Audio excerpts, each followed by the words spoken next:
2 spoon போதும். Lion date syrup, இதுல iron, fibre, vitamins, நோய் எதிர்ப்பு சக்தி அதிகமா இருக்கு. Lion date syrup. தினமலர் நேயர்களுக்கு வணக்கம். வணக்கம்.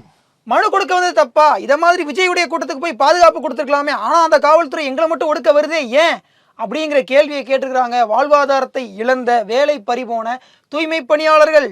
கிட்னி திருட்டுக்கு எந்த விதமான நடவடிக்கை எடுக்கலன்ட்டு உயர்நீதிமன்றம் ஒரு குழு அமைச்சாங்க. அதை ஏற்றுக்கொள்ள மாட்டேன்னு தமிழக அரசு உச்சநீதிமன்றத்துக்கு போனாங்க.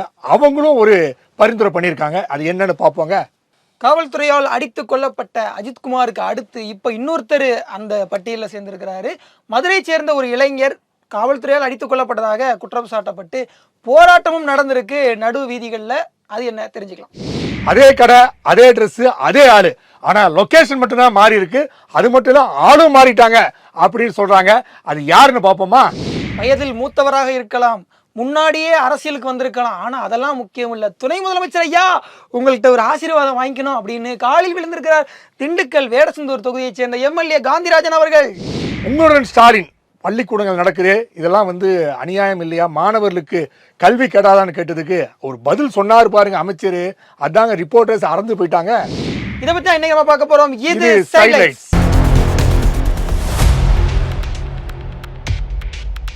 கடந்த ஆகஸ்ட் மாதத்தில் தொடங்கி இப்போது வரைக்கும் தமிழ்நாட்டினுடைய பல இடங்களில், குறிப்பாக சென்னையில் இருக்கக்கூடிய தூய்மை பணியாளர்கள் நிறைய போராடிட்டு இருக்காங்க. அதுக்கு காரணம் என்னன்னு எல்லாத்துக்கும் தெரியும். ராம்கி அப்படிங்கிற ஒரு நிறுவனம், அந்த நிறுவனத்துக்கு கொடுக்கப்பட்ட கான்ட்ராக்ட். அதில் எல்லாரும் போய் இந்த அரசு பணியை விட்டுட்டு அப்படியே போய் தனியார் பணியில் சேர்ந்துக்குங்க அப்படின்னு சென்னை மாநகராட்சி சொன்னது. போராட்டம் 13 நாள் நீடிச்சுது. அதுக்கு பிறகு அடித்து விரட்டினாங்க. எல்லாத்தையும் தாண்டி மீண்டும் அந்த மக்கள் அவ்வப்போது இந்த மே தின பூங்காவில் போராடுறாங்க. இன்றைக்குமே போராடி இருக்காங்க. மனு கொடுக்க வந்திருக்கிறாங்க அலுவலகத்துக்கு. வந்த அவங்களையும் கூட விரட்டி அவங்கள கைது பண்ணி ஒடுக்குமுறைக்கு ஆளாக்கி இருக்குது தமிழக காவல்துறை. அப்பாவினுடைய ஆட்சியினுடைய அப்பாவினுடைய கட்டுப்பாட்டில் இருக்கக்கூடிய கீழான அந்த காவல்துறை சீரும் சிறப்புமாக தன்னுடைய ஒடுக்குமுறையை செய்திருக்கிறது. அது இல்லைங்க, மதுரைக்கு போனாங்கன்னு வைங்க, மதுரையிலையும் இதே பிரச்சனையா, தூய்மை பணியாளர்னா ஏன் கூட்டம் கூடுற, கிளம்பு கிளம்பு அப்படின்றாங்களாம். அது மட்டும் இல்லை, சண்டைகளை வந்துட்டா ஏன் கூட்டம் கூடுற, கிளம்பு கிளம்பு. வீட்டுக்கு ஒரு 4 பேரை போனாலும் ஏன் 4 பேரை சேர்ந்துருக்க போ. ஆயுத பூஜை கொண்டாட போனா கூட ஏன் ஆயுத பூஜை கொண்டாடுற போ. தூய்மை பணியாளர்கள் ஒரு வீட்டுக்குள்ள உள்ளிருப்பு போராட்டம் பண்ணா அதை கூட பண்ணக்கூடாது அப்படின்னு தடுத்ததுதான் நம்ம தமிழக காவல்துறை. அவ்வளவு சிறப்பு பெற்ற காவல்துறை. கடலூர், மதுரை, நாமக்கல்னு பல்வேறு மாநகராட்சிகள்ல தூய்மை பணியாளர்களுடைய பிரச்சனைகள் அவங்க போராடிக்கிட்டு தான் இருக்காங்க. அதையெல்லாம் அப்பா கண்டுக்க மாட்டாரு. அரசு பணியாளர்கள் நேற்று போராடியே கண்டுக்காதவர் இதெல்லாம் கண்டுக்குவாரா? ஸோ அன்னைக்கு மக்கள் என்ன கேட்குறாங்கன்னா, குறிப்பாக பெண்கள், அந்த தூய்மை பணியாளர்கள் பெண்கள் தான் ரொம்ப அதிகம். அந்த அம்மா கேட்குறாங்க, ஏங்க இதுக்கு இந்த ஒடுக்கிறதுக்காக இவ்வளவு காவல்துறை அதிகாரிகள்லாம் வரீங்கல்ல, வர்ற நீங்க விஜயனுடைய கூட்டத்துக்கு போய் இவ்வளவு பாதுகாப்பு கொடுத்துருக்கலாம்ல, அன்னைக்கு உங்க வேலையை சரியா செஞ்சுருக்கலாம்ல, இங்க இன்னைக்கு எங்களை ஒடுக்க வரீங்களே, அன்னைக்கு அங்க போனீங்களா அப்படிங்கிற ஒரு கேள்வியை நிறைய பேர் கேட்க ஆரம்பிச்சாங்க. அது மட்டும் இல்லைங்க, என்னென்ன திருமாவளவன் பதில் சொல்றாரா, அது பதிலே சொல்ல மாட்டேங்கிறாருங்க. அவரு வாயே திறக்க மாட்டேங்கிறாரு. கேட்டா இதை ஏன் பணிநிரந்தரம் கேட்குறீங்க அப்படின்னு சொல்லி ஒரு சால்ஜா பண்ணாரு. அது மட்டும் இல்லை, இங்க இருக்கக்கூடிய தூய்மை பணியாளர் இன்னுமே என்ன சொல்றாங்கன்னா, என்னங்க காத்தா டிஃபன் போடுறான்னு சொல்லிட்டு அம்மா உணவகத்திலிருந்து 2 இட்லியும் பொங்கலையும் போட்டு போய் கிளம்புன்றாங்க. அந்த அக்கா பிரியா பனைமரத்தை நடுறேன் அப்படின்னு சொல்லி கிளம்புறாங்க. ஏங்க பனைமரத்தை நடுறீங்களே, கல் இருக்கிறதுக்கு ஏதாவது பிரச்சனை இல்லாமல் பண்ணிருக்கீங்களா? No, I don't know that அப்படின்னு அவங்க பாட்டு போயிட்டாங்க. இப்போ என்னன்னா, இந்த மனு கொடுக்க வந்தது தப்பா? எங்களுடைய வேலை வாழ்வாதாரத்தை இழந்து வேலை பறிபோய் நாங்கள் இருக்கிறோம். இதை கேள்வி கேட்ட தூய்மை பணியாளர் மாதிரி இப்படி ஒரு ஒடுக்குமுறையை ஏவுவது சரியா? இதற்குத்தான் உங்களுக்கு கையில் காவல்துறை இருக்குதா அப்படிங்கிற கேள்வியை அவங்க கேட்டிருக்காங்க. சார், கிட்னி திருட்டு எந்த விதமான நடவடிக்கை எடுக்கப்படலைங்க. கிட்னி ரொம்ப முக்கியம். ஆமா, சட்னி ஆக்கிட்டு போயிடுவாங்களே. இவரு வடிவேலு சொல்ற மாதிரி இட்லி தானா ஃபேமஸ். ஆமா, சட்னிக்கு மட்டும் ஃபேமஸ் இல்ல, கிட்னிக்கு ஃபேமஸ். மதுரை ஃபேமஸ் ஆல, நாமக்கல் ஃபேமஸ் ஆயிடுச்சு. இன்னொரு பகுதியும் திருச்சி அந்த பகுதியும் ஃபேமஸ். ஆமா, அங்க ஃபேமஸ் ஆயிடுச்சா.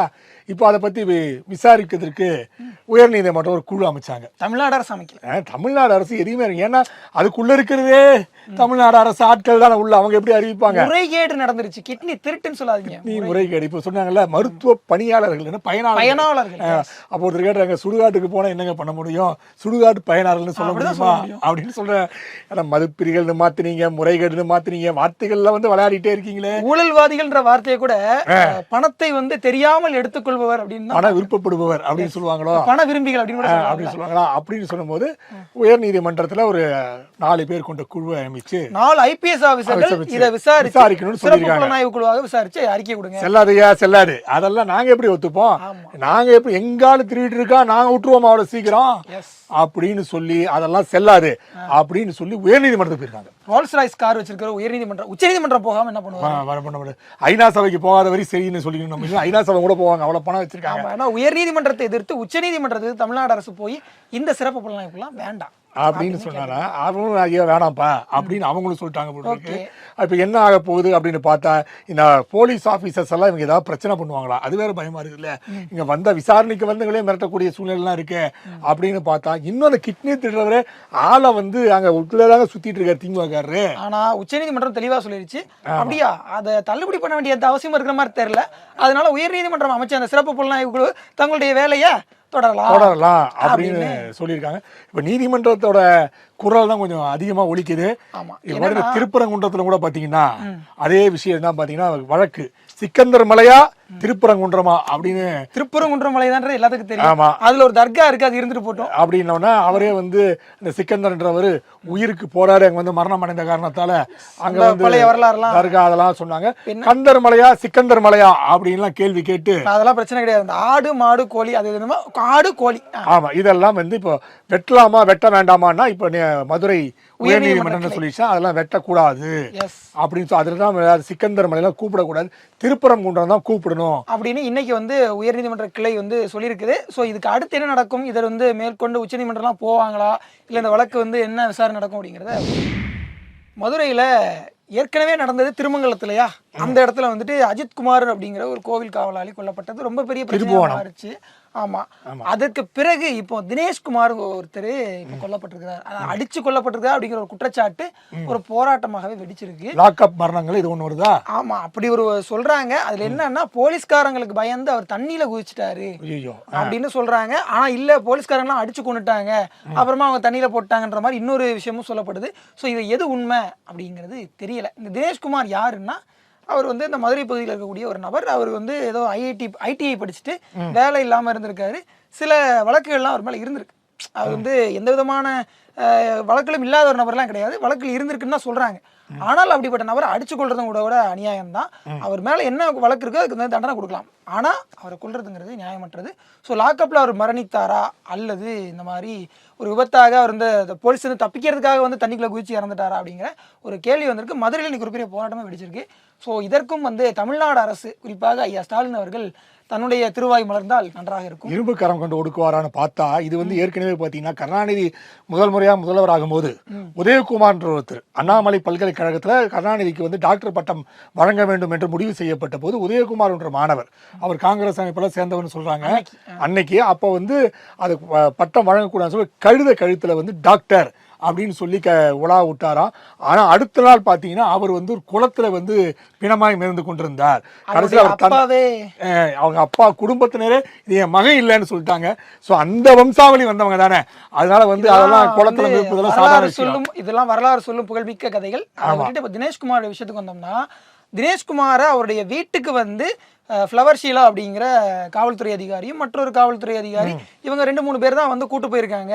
ஸோ உங்களுடைய கஸ்டடியில் எடுத்த ஒரு நபரை பத்திரமா வீட்டுக்கு கொண்டு வந்து விடணும் அல்லது வீட்டுக்கு வந்து பத்திரமா அனுப்பணுன்ற ஒரு இது இருக்கு இல்லையா, அதை மீறி இவங்க வந்து அவருடைய பிணத்தை தான் கொடுத்துருக்காங்க அப்படின்ற ஒரு குற்றச்சாட்டு இருக்கு. ஸோ இந்த வழக்கு எப்படி போகும், நாளைக்கு இந்த வழக்கும் இந்த குற்றச்சாட்டுமே கூட அஜித்குமாருடைய கொலை வழக்கு மாதிரி ஒரு பெரிய அளவில் தமிழ்நாட்டை ஒழுக்கக்கூடிய பிரச்சனையாக உருமாறுமா அப்படிங்கிறத உங்களை மாதிரியே நாங்களும் பொறுத்திருந்து பார்க்குறோம். ஸ்டார்ட் ரோலிங் ஆக்ஷன் அப்படின்னு கேமராமேன் சொல்லிட்டாரு, அவர் சொல்லிட்டாரு, நம்ம சொல்லணும் இல்லைங்க அப்படின்னு சொன்னா ஒரு 4 பெண்மணிங்க அப்படியே ஸ்லோ மோஷன் விடுவாங்க, ஓடி போய் ஐயா நீங்க உங்க அப்பா மாதிரியே வேலை செய்றீங்க ஐயா, எலெக்ஷனுக்கு இன்னும் 7-8 மாசம் இருக்குது, இப்பவே ஆரம்பிக்கிறீங்க, ஸ்டிக்கர் இப்போ ஒட்ட ஆரம்பிச்சாங்க முடியும். ஓ விளம்பரமா என்னங்க நீங்க ஸ்டிக்கர் என்ன ஆக்ஷன் சொல்ல புரிஞ்ச வேண்டாமா அப்படின்னு போயிட்டு அடையாறு ஆலமரத்தை சுத்தி வாக்கிங் போகும்போது அந்த கருங்காலி கட்டிய கையில சுத்தி போகும்போது அந்த காட்சியை கடை ஆக்ஷன் அம்மா நீங்க மெதுவா நடந்து போய் பேசுறீங்கம்மா அப்படின்னு சொன்னா அவர் சொன்னார் அப்படியே. சரி, இதெல்லாம் ரொம்ப நாளைக்கு முன்னாடி நடந்த சம்பவமாச்சு. திருப்பி திண்டுக்கல்ல துணை முதல்வர் நடந்து போயிருக்காரு.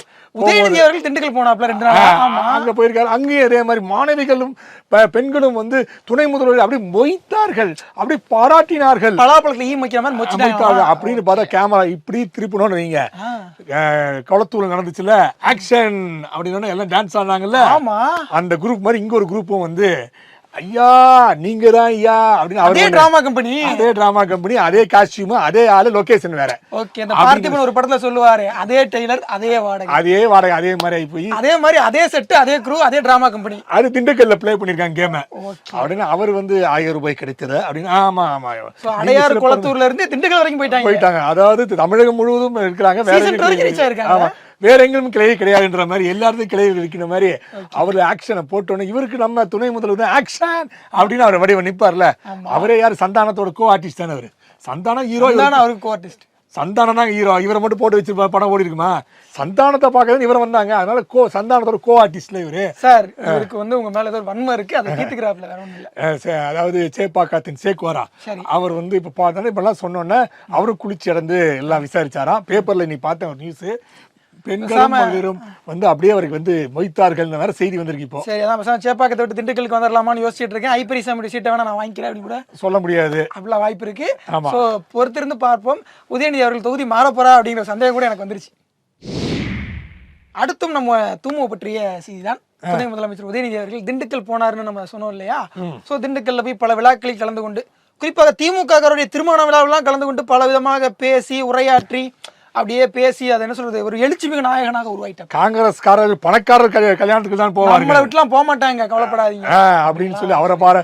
ஜோதிமணி எல்லாம் வைத்த கலக்கிச்சா. ஐயோ என்னடா இது இப்படிலாம் பேசுறாங்க. காங்கிரஸ்காரங்க நம்மளை விட்டுலாம் எங்க போக மாட்டாங்க, அவங்க நம்ம தான் அடைக்கலாம், கை நம்ம கூட தான் இருக்குன்ட்டாரா அப்படி சொல்லியிருக்காப்புல. இப்போ என்னன்னா அங்க போனப்போ எம்எல்ஏ காந்திராஜன் அவர்கள், வேடச்சந்தூர் தொகுதியினுடைய எம்எல்ஏ, அவர் வந்து தூமு அவர்களுக்கு மாலை அணிவித்திருக்காரு. ஏலக்காய் மாலை. ஏலக்காய் மாலை. அந்த பகுதியினுடைய சிறப்பான விளைபொருள் ஏலக்காய் தான். நல்ல தக்காளி அங்க சிறப்பான விளைபொருள், அதை கொண்டே வந்து மாலையா போட்டு வெங்காயம் அது போடாம தக்காளி தாங்க சிறப்பு விளைபொருள். அந்த மாதிரி ஏலக்காய் ஒரு மாலையா போட்டிருக்காரு. தளபதி பாருங்க, ஏலக்காய் கிலோ கணக்குல இருக்கு, எவ்வளவு போகுன்றத கிலோ ரேட்டை மட்டும் விசாரிச்சுக்கீங்க. வீட்டுல பாயசம் பண்ணி சாப்பிடுங்க. சரி, என்னமோ தெரியல. அப்படி ஒரு மாலையை போட்டிருக்காப்ல, மாலையை போட்டு அப்படியே காலில் விழுந்து அப்படின்னு இருக்காரு. ஆமா, சலாம் போட்டிருக்காப்ல, காலில் விழுந்து கும்பிட்டுருக்காரு. ஸோ இதை பார்த்து நெட்டிசன்களுக்கு கடுப்பாகி போச்சு. ஏன் அன்னைக்கே ஈவேரா அவர்கள் சுயமரியாதையெல்லாம் சொல்லி கொடுத்தாரு, உங்களை விட வயசுல சின்ன பையன், உங்களை விட அரசியல்ல இளையவர், அவர் காலில் போய் விழுகிறீங்களே, இதுதான் ஈவே ராமசாமி கற்றுக் கொடுத்த சுயமரியாதையா அப்படின்னு கேட்டாங்க. பட் அந்த ஒரு படத்துல வருந்துறீங்களா, தம்பி காலை அரிக்குது, கொஞ்சம் காலில் விழு அப்படின்ற மாதிரி, அண்ணன் காலில் விழு அப்படின்ற மாதிரி காலில் விட்டாங்க. கேட்டு வாங்க கூடாதா? பாவம், இவருக்கு என்ன வயசு, அவருக்கு என்ன வயசுங்க? அவரே முதியவர், 60 வயது. இவர் வந்து பாவம் சின்ன வயசுக்காரர். இவர் காலில் விழுந்திருக்கீங்கன்னு கழிவு ஊத்துறாங்க. அதாவது முன்னாள் அமைச்சர் பொன்முடி அவர்களுடைய மனைவி காலில் ஒருத்தர் விழுந்தார். யாரும் தெரியுங்களா? விசிகவுடைய பொதுச் செயலாளர் ரவிக்குமார். அந்த மாதிரி இதெல்லாம் வந்து ஒரு சாதாரண சம்பிரதாயம் தானே. திராவிட கட்சிகள் நடக்காத சம்பவமா நடந்துருச்சு அப்படின்னு சிலர் வந்து இதை வந்து சாதாரணமா கடந்து போக சொல்றாங்க. இதே மாதிரி பாத்தீங்கன்னா ஒரு 5-6 வருஷத்துக்கு முன்னாடி அந்த திராவிட கழகத்துக்கு பணிபுரிந்தவர்களாம் வந்து பொன்முடி தரோம் அப்படின்னு சொல்லிட்டு பணமுடிப்பெல்லாம் கொடுத்தாங்க. அப்போ பாத்தீங்கன்னா ஒரு எல்லாம் ஒரு 70 வயசு 75 வயசுக்காரங்க எல்லாம் உதயநிதி காலில் விழுந்தாங்க. இது என்னடா பொற்கிளிக்காக விழுந்தாங்க. அது மாதிரி இப்ப அது சாதாரணமா போயிடுச்சு. இதெல்லாம் சகஜமைய அரசியல்ல அப்படின்னு ஆகிட்டாங்க. இந்த உங்களுடைய ஸ்டாலின் ஆரம்பிச்சோம் ஒரே பஞ்சாயத்துங்க. தமிழ்நாடு முழுக்க இருக்கக்கூடிய எல்லா பஞ்சாயத்துகளையும் அந்த ஒரு முகாம் தான் தீர்த்துக்கிட்டு இருக்குன்னு என்ன சொல்றாப்ல. ஆமா, ஆனா பஞ்சாயத்தும் போயிட்டு இருக்குது. ஏன்னா ஓடிபி பிரச்சனை வந்துச்சா, அதுக்கப்புறம் வந்து அங்க அதிகாரி லஞ்சம் வாங்கலான்னு வந்துச்சா, அதெல்லாம் இல்லையா? ஸ்டாலின் பேர் மட்டும் தான் வந்து, நீங்க சொல்லக்கூடாது. லஞ்சம் வாங்க வந்துச்சுங்க, நீங்க பார்க்கவே இல்லை நியூஸ் சரியா. அங்க அதிகாரி லஞ்சம் வாங்குறாங்கன்னு செய்தி வந்துச்சு. அப்புறம் பாத்தீங்கன்னா அந்த மனுவெல்லாம் ஆத்துல போகுதுன்னு வந்துச்சு. அப்புறம் அந்த மனுவெல்லாம் பஜ்ஜி போண்டா கட்டுறாங்கன்னு வந்துச்சு. எவனப்பா ஆரம்பிச்சோம், ஒரே எந்த நேரத்துல ஆரம்பிச்சோன்னு தெரியல, இப்படி பஞ்சாயத்து ஆயிருக்கு. ஆமா, அமோகமா போகுதுன்னு பார்த்தா இப்ப பள்ளிகள்ல வேற நடத்த ஆரம்பிச்சிட்டாங்களாம். பள்ளிகள்ல ஆமா, உங்களோட ஸ்டாலின் அது என்னன்னா விடுமுறை விட்டு நடத்துறாங்களா. ஏற்கனவே வந்து கொடைக்கானல் போன்ற பகுதிகளில் வந்து என்னன்னா ஒரு பெரிய ஸ்கூல்ல ஒரு பெரிய ஹாலை எடுத்து அதில் நடத்தி அந்த ஹாலில் படிக்கிற பசங்களை எல்லாம் ஒரே ரூம்ல போய் அடைச்சி வச்சு ஒரு சிறுநீர் போக முடியல, ஒரு சாப்பிட முடியலன்ற பஞ்சாயத்துலாம் வந்துச்சு கிட்டத்தட்ட ஒரு 10 நாளுக்கு முன்னாடி. இப்ப என்னன்னா அது என்ன போய் நம்ம போய் தனியா அடைச்சி வைக்கிறது, ஸ்கூல லீவ் விட்டுருவோம். சூப்பர், பசங்க வந்தாதான் நமக்கு பிரச்சனை, லீவ் விட்டுருவோம் அப்படின்னு சொல்லி. காலாண்டு தேர்வு முடிஞ்சு நீங்க வந்து அந்த விடுமுறை எல்லாம் முடிஞ்சு வராதீங்க, எடுத்துங்க, தீபாவளி வரைக்கும் எடுத்துங்க. ரைட் அப்படின்னு சொல்லிட்டாங்க. கொடுத்தாங்களா?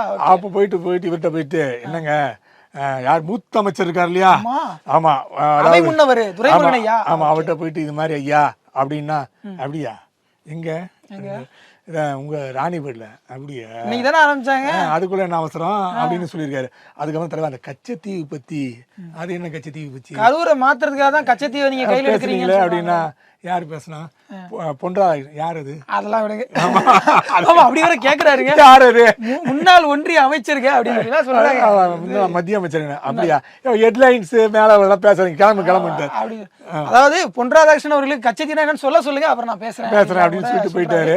பின்னாலும் உங்கள்டன் ஸ்டாலின் முகாம் ஒரு அரசு பள்ளியில் நடைபெறுது, மாணவர்களுடைய கல்வி பாதிக்காதா அப்படின்னு கேட்டா அதுக்கு என்ன பதில் சொல்றாரு, அதனால ஒரே நாள்லாம் ஒன்னும் ஆயிடாது, ஒரே நாள்ல எல்லாம் ஒன்னும் மாணவர்கள் ஒன்னும் பாதிக்கப்பட்ட என்ன ஒருத்தர் படிச்சு கீச்சர மாட்டாங்கன்ற மாதிரி ஒரு மூத்த அமைச்சர் பேசுற பேச்சா இது அப்படின்னு நெட்டிசன்கள் வந்து கழுவி ஊத்துறாங்க. பட் அதை அவரை கவலைப்பட மாட்டீங்க, அவர் அதை பத்தி கவலையே பட மாட்டாரு. ஏங்க இந்த கோட்டையில சம்பவம் நடக்குதுன்னு போது ஒரு ஆபாசமான வார்த்தை யூஸ் பண்ணி அதை பத்தி பேசியா நீ அப்படின்னாரு இல்லையா அவரு. அக்லேஷ் துரைமுருகன்னா இப்படித்தான். ஆமா, இதே மாதிரி பல சுவாரஸ்யமான தகவலோட மீண்டும் உங்களை சந்திக்கிறோம். இது சைட்லைட்ஸ். நன்றி.